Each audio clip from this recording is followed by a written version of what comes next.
Hey guys, welcome back. I'm Summer if you're new, and yeah, I just got out of the shower. Yeah. So today we are doing another mystery. So if I look over here, it is because I have my notes, so I can help make sure I get all of the information that I have gathered correctly and to you guys. So today's case is, oh, by the way, some of this may be disturbing to some viewers, so if you're one of those viewers, please click off now. I will not blame you. Let's go ahead and get started.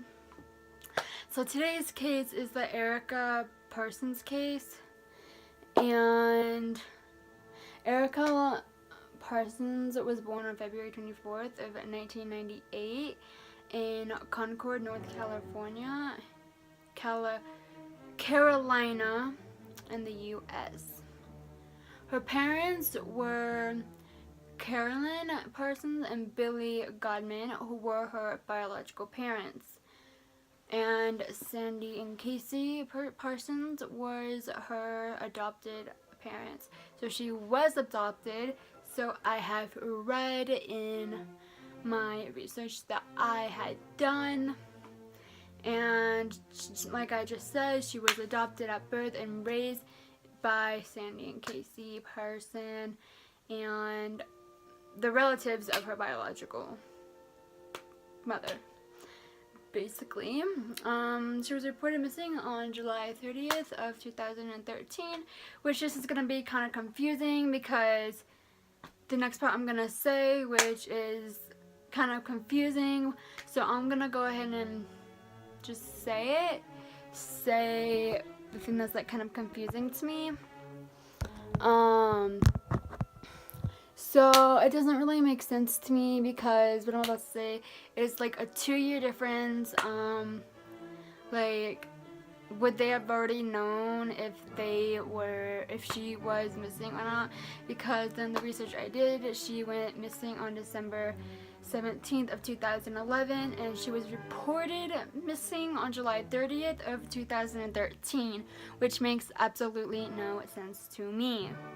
Because, like I said, that is about a 2-year difference, and who would wait that long to realize that their kid is missing?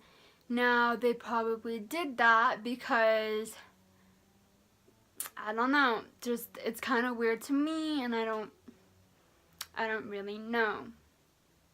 So yeah, so she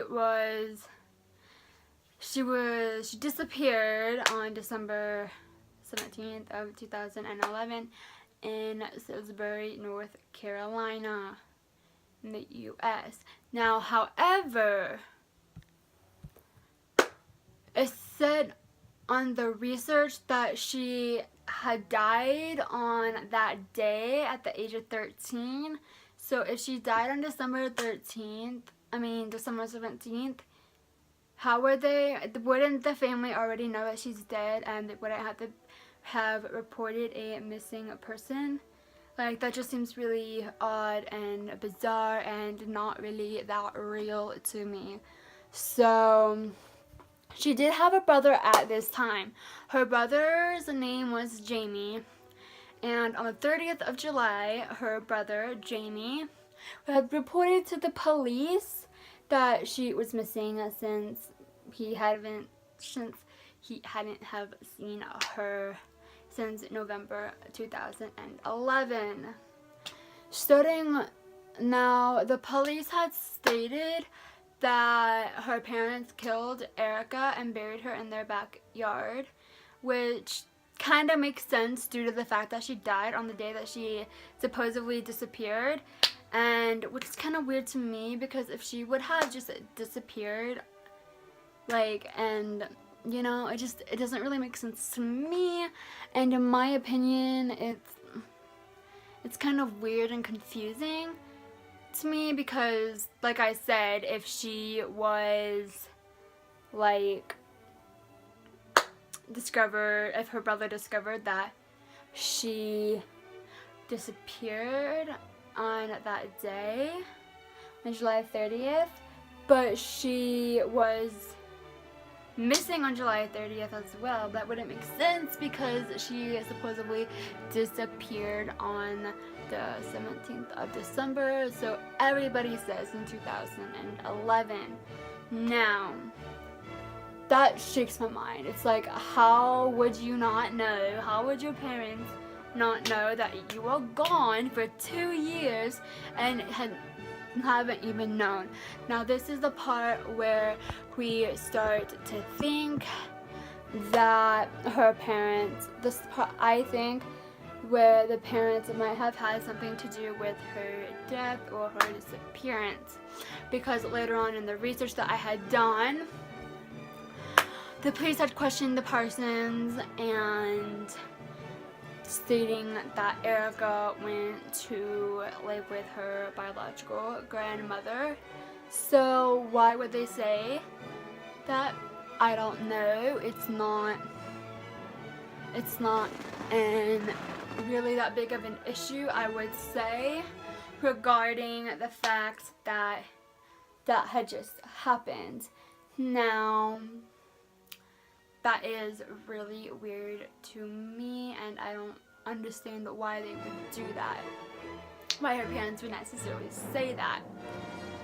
And further on in the investigation, the police have revealed that Erica had not been alive since her disappearance in 2011, which makes kind of more sense due to the fact that she obviously wasn't there for July 30th in 2013 because she had died in 2011.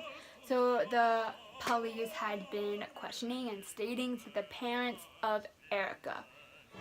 Now, I don't know if Jamie had anything to do with her disappearance or her death, but the way he kind of made it sound, the fact that he just had the police, the fact that he waited, that supposedly have not known.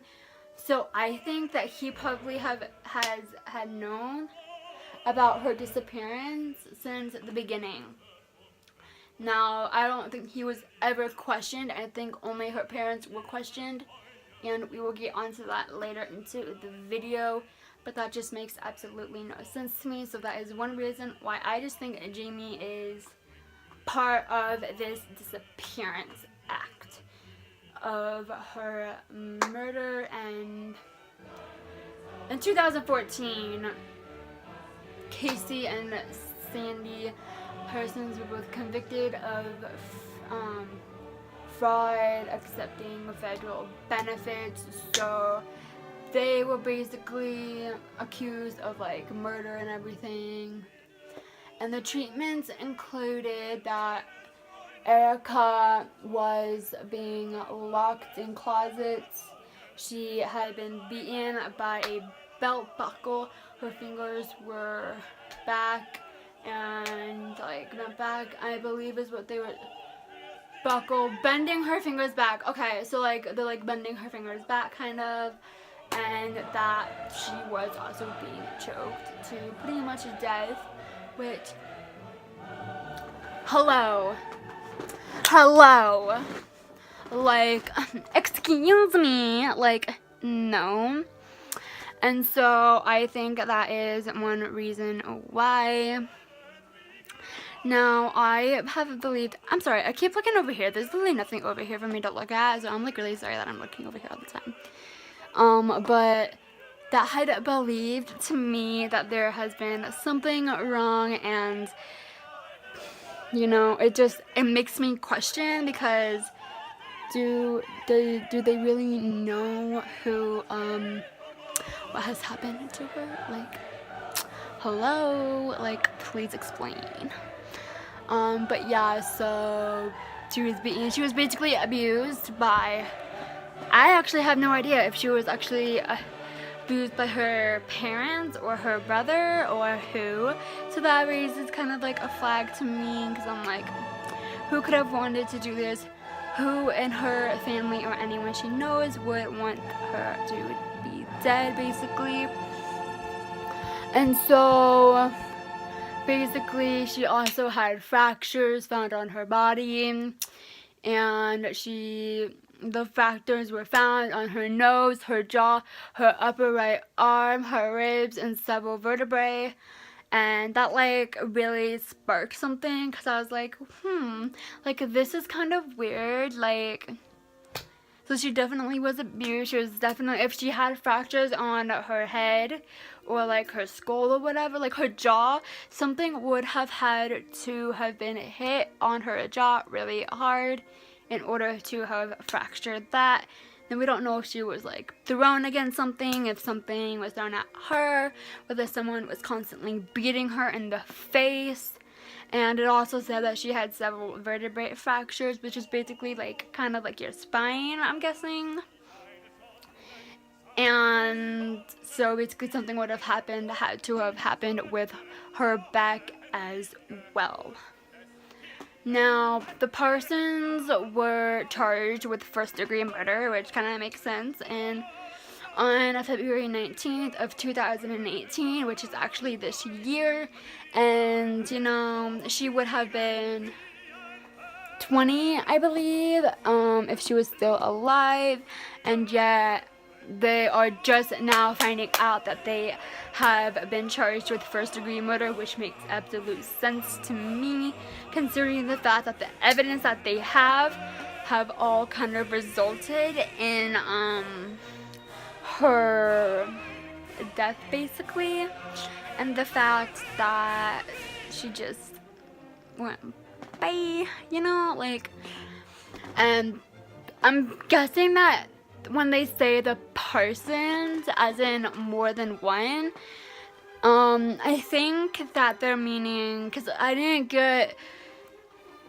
the fact that I don't know which person it was, but I believe it was the mother and the father, and possibly Jamie, her brother, Erica's brother. Now, like I said previously, I do believe that Jamie was part of this, and they had waited for months and years to tell the police that their child was missing and that his sister was also missing. Because I don't know, I question the same thing that probably everybody else did, and the fact that, you know, you can't really do much about it unless you get caught, then you basically have to go to jail.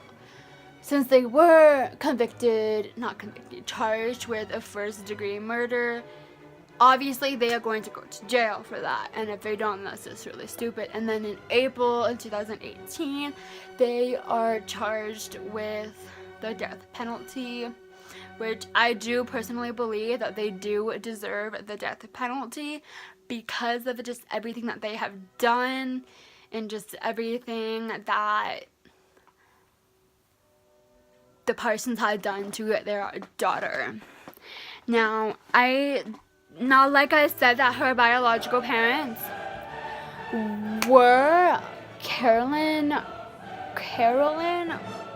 and Billy. Now, Billy does have a last name than Carolyn. Carolyn's last name is Parsi, and Billy's last name was Goodman, and that kind of like I'm guessing like that might have been like normal in the time of being. But you know, you never can tell in the point. But it's really weird to me that the fact that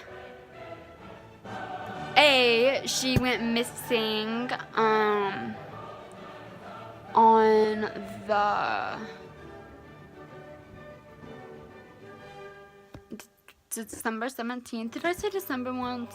I'm pretty sure November 11th, actually. Jamie had reported to the police that she was missing in November of 2011, not December 2011, November. Which is basically the same year, but just a month before December. Now, of course, he would know, but kind of with the fact that they had waited like 2 years to actually like probably take action, like it like strikes me, because it's like, why wait 2 years when you basically already have all the evidence you need And the fact that there is a dead body somewhere, probably in your backyard, like, go look. Like, please, like, go look. And apparently they started, like, looking and everything. I probably should have added something like that, but...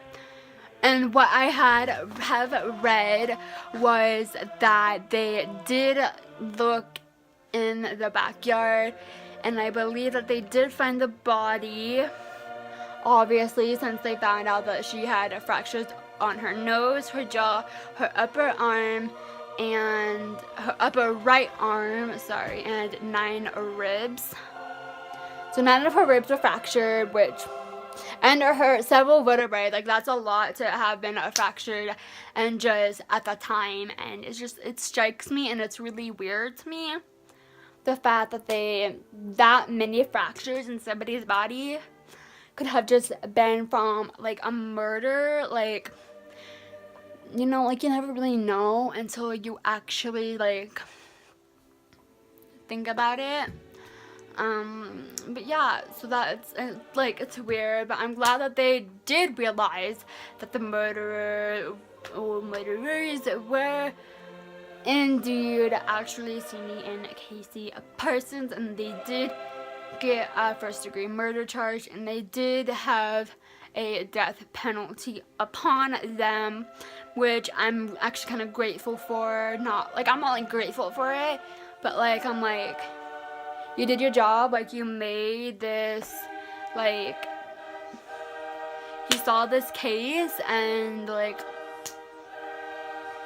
yeah.